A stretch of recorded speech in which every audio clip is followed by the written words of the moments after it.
മുലപ്പാലിൽ അടങ്ങിയിരിക്കുന്ന പോഷകങ്ങൾ എന്ന് പറഞ്ഞാൽ ഒരു പുസ്തകം തന്നെ എഴുതാൻ മാത്രം പോഷകങ്ങൾ. ശരിക്കും പ്രകൃതി ഒരു എന്താ പറയുക, ഒരു ഏറ്റവും വലിയ പ്ലാനർ എന്ന് പറഞ്ഞാൽ ഒരു പ്രകൃതി തന്നെയാണ്.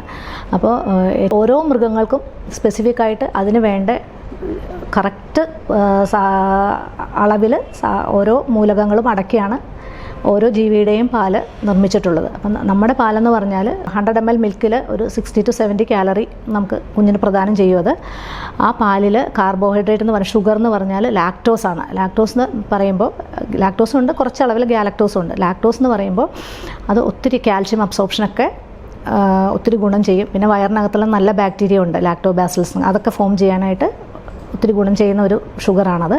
പ്രോട്ടീൻ എന്ന് പറഞ്ഞാൽ പശുമ്പാലിനെയൊക്കെ വെച്ചിട്ട് നമ്മുടെ പ്രോട്ടീൻ, മുലപ്പാലിലെ പ്രോട്ടീൻ വളരെ കുറവാണ്, 1.1 gram per deciliter ഉള്ളൂ. പക്ഷേ ഉള്ളത് വളരെ കൊച്ചിനെ ഡൈജസ്റ്റ് ചെയ്യാനും കൊച്ചിൻ്റെ കുടലിനെ അബ്സോർബ് ചെയ്യാനും പാകത്തിനുള്ളതാണ്. ലാക്ടാൽബുമിനും ലാക്ടോഫെറിൻ എന്ന് പറയും.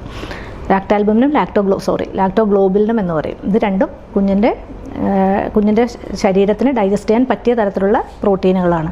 ഫാറ്റ് ആയാലും പോളി അൺസാച്ചുറേറ്റഡ് ഫാറ്റി ആസിഡ്സ് എല്ലാം അടങ്ങിയിട്ടുണ്ട്. omega-2 omega-6 ഫാറ്റി ആസിഡ്സ് എല്ലാം ഉണ്ട്. ഇതെല്ലാം ഉള്ളത് കൊച്ചിൻ്റെ ബ്രെയിൻ ഗ്രോത്തിനും മൈലിനേഷൻ, ബ്രെയിനിലെ ഞരമ്പുകളുടെ പ്രൊട്ടക്ഷനും ട്രാൻസ്മിഷനും എല്ലാം, ന്യൂറോ ട്രാൻസ്മിഷനും എല്ലാത്തിനും ഹെൽപ്പ് ചെയ്യുന്ന ഘടകങ്ങളാണ്. പിന്നെ ഒത്തിരി ഘടകങ്ങൾ, ഒത്തിരി ആൻറ്റി ബാക്ടീരിയൽ.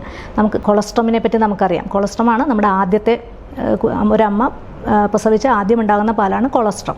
ഈ കൊളസ്ട്രത്തിലാണെങ്കിൽ ഒത്തിരി ഫസ്റ്റ് വാക്സിൻ എന്ന് തന്നെ പറയാം. ഒത്തിരി ആൻറ്റിബോഡീസും ഇമ്മ്യൂണോഗ്ലോബുലിൻ, സെക്രട്ടറി IgA, ഇമ്മ്യൂണോഗ്ലോബുലിൻസും ലിംഫോസൈറ്റ്സും മാക്രോഫേജസ്, ഒത്തിരി സാധനങ്ങളുണ്ട്. ഇതെല്ലാം രോഗപ്രതിരോധ ശേഷി നൽകുന്നു, ഓരോ അസുഖങ്ങളും വരാതെ നോക്കുന്നു. അങ്ങനെ മുലപ്പാലും കൊളസ്ട്രോമൊക്കെ കുടിക്കുന്ന കുഞ്ഞുങ്ങൾക്ക് വയറ് സംബന്ധമായ അസുഖങ്ങൾ, കുടൽ സംബന്ധമായ അസുഖങ്ങൾ, വയറിളക്ക രോഗങ്ങൾ, ശ്വാസകോശ അലർജികൾ, ഇതെല്ലാം വളരെ കുറവായിരിക്കും. പിന്നെ ഒരു ലാക്ടോഫെറിൻ എന്ന് പറഞ്ഞൊരു ഘടകമുണ്ട്. ഇത് സെപ്സിസ് എല്ലാം പ്രിവെൻറ്റ് ചെയ്യും. ഈ കോളൈ പോലുള്ള ബാക്ടീരിയ മൂലമുണ്ടാകുന്ന സെപ്സിസ് എല്ലാം പ്രിവെൻറ്റ് ചെയ്യുന്നു.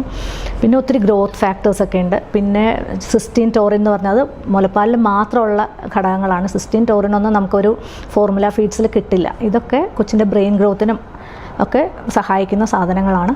നമുക്കറിയാം നമ്മുടെ ബുദ്ധി വേറെ ഒരൊറ്റ മൃഗങ്ങൾക്കും ഇല്ല. അതിനൊക്കെ കാരണം നമ്മുടെ മുലപ്പാൽ തന്നെയാണ്.